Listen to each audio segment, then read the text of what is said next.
দ্বিতীয়, বাকি আমাদের দেশীয় কিছু লোক পশ্চিমাদেরকে খুশি করার জন্য এবং দেশে জঙ্গিবাদ আছে এটা প্রমাণ করার জন্য কিছু নাটক তৈরি করে। পাশাপাশি এই বিভিন্ন নামে বেনামে জিহাদি সংগঠন তৈরি করে। হিন্দ শারকিয়া, এইটা সেটা, জিএমবি বা এই জাতীয় অনেক নামে সংগঠন তৈরি করে দাওয়াত দেয়। তো অনেকে যোগ দিয়ে যায়, তাদেরকে নিয়ে যায় এক জায়গায়, নেওয়ার পরে হঠাৎ করে দেখা যায় এদেরকে কি করা হয়ে গেছে, গ্রেফতার হয়ে গেছে বা ক্রস ফায়ারে তারা নিহত হয়ে গেছে। এরা একবারে অতি জজবাতি হওয়ার কারণে না বুঝে এসব সংগঠনে যোগ দিতেছে। এটা হলো গোয়েন্দাদের চাল। কেন করে এটা?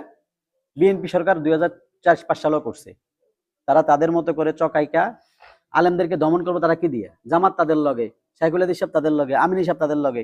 তো আলেমদেরকে না পিটাইতে পারলে তো আমেরিকার সাপোর্ট পাচ্ছে না, ভারতের সাপোর্ট পাচ্ছে না। তো আলেমদেরকে পিটাইতে হইলে, দাড়ি টুপিওয়ালাদেরকে পিটাইতে হইলে তো একটা অজুহাত লাগবে। তো এই জঙ্গিবাদের নাটকটা তারা কি করে? তৈরি করে। কইরা তারা দেখাইছে আমরা আলেম পিটাইতে পারি, 2006 সালে আমাদেরকে আবার কি দাও, ক্ষমতায় দাও। এবং এই সংগঠনগুলো তাদের বানানো, গোয়েন্দাদের বানানো। এই যে পাহাড়ি এলাকায় হিন্দা সারকে কি একটা বানায়া কতদিন শেখ হাসিনা এগুলো করছে। এবং এগুলোর অনেক ফ্লপ ক্লিপ আছে।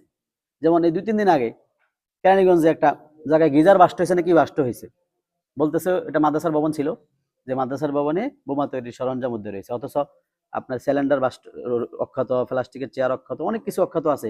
এমনকি ওই যে রাসায়নিক গুলো তারা দেখাইছে সেগুলো যে পটে করে নিছে সেগুলো অক্ষত, সেগুলোও কি অক্ষত। তার মানে এটা একটা নাটক তারা করিয়া মাদ্রাসার বিরুদ্ধে কি করতেছে। এই জন্য কোন সংগঠন দাওয়াত দিলে আমরা জিহাদ করবো, তোমরা দৌড় দিলা, ধরা খেয়ে যাবে। এগুলো সব গোয়েন্দাদের বিছানো কি